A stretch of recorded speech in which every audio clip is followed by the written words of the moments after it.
ایک دفعہ کا ذکر ہے، ایک بادشاہ تھا جس کی بہت بڑی سلطنت تھی۔ اس کے پاس دولت، طاقت اور عزت کی کوئی کمی نہ تھی، لیکن اس کے دل میں ایک کمی ضرور تھی۔ اس کے ساتھ بیٹیاں تھی مگر کوئی بیٹا نہیں تھا۔ جب بھی بادشاہ خوش ہوتا تو اپنے محل کے آنگن میں ایک شاندار مجمع لگاتا، لوگوں سے سوال کرتا اور جو اس کا جواب دے دیتا اسے اپنی مرضی کا انعام دیتا۔ ایک دن بادشاہ نہایت خوش تھا۔ اس نے اپنی ساری بیٹیوں کو بلایا اور ان سے کہا، میں تم سب سے ایک سوال پوچھتا ہوں، جو سب سے بہترین جواب دے گی اسے میں اس کی مرضی کا انعام دوں گا۔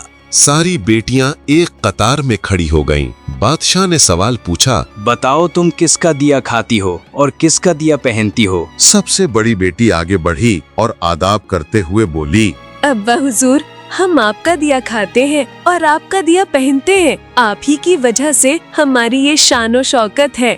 بادشاہ مسکرایا، خوش ہوا اور اسے انعام دیا۔ یوں ہی ایک ایک کر کے 6 بیٹیوں نے وہی جواب دیا۔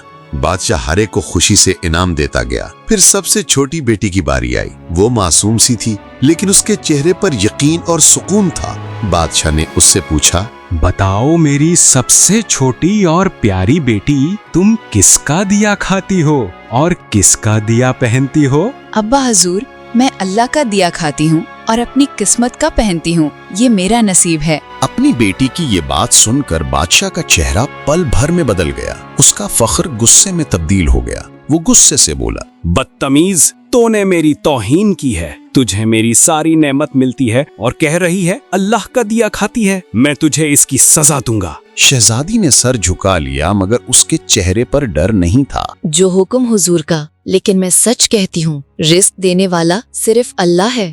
بادشاہ نے سپاہیوں کو حکم دیا کہ اسے جنگل میں چھوڑ آؤ اور کہا، میں بھی دیکھتا ہوں تو جنگل میں کیسے کھاتی ہے پیتی ہے، 2 دن نہیں زندہ رہ پائے گی۔ اس کی بیٹی اپنے باپ کا یہ حکم سنانے کے باوجود مطمئن تھی۔ اس کا ایمان بہت مضبوط تھا، اللہ پہ پورا بھروسہ تھا۔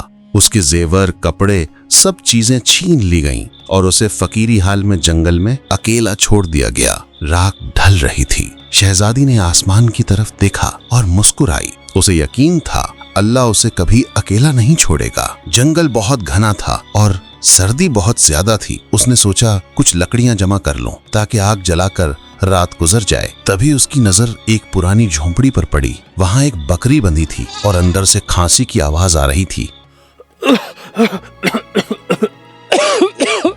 شہزادی اندر گئی تو دیکھا ایک بوڑھا شخص چارپائی پر لیٹے ہوئے پانی مانگ رہا تھا۔ ہائے پانی، پانی، کوئی ہے پلانے والا؟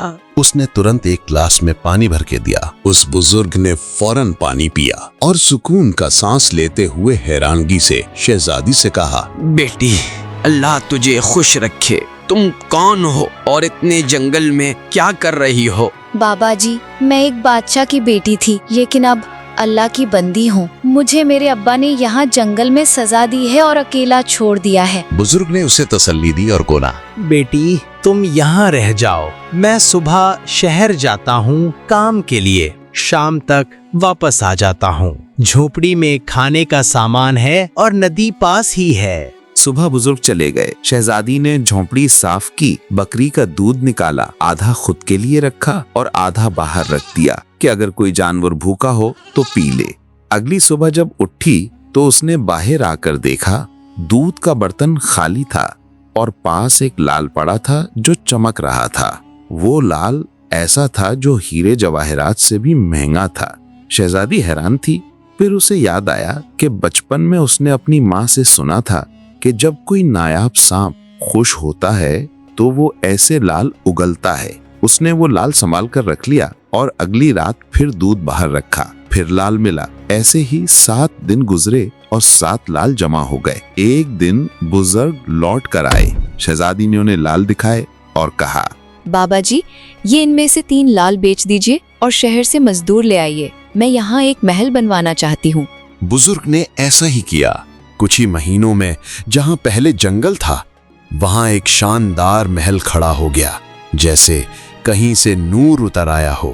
دیواریں سفید سنگ مرمر کی، دروازے سنہری نقشوں سے سجائے گئے اور محل کے گرد پیڑوں پہ پرندوں نے اپنے گھر بنا لیے۔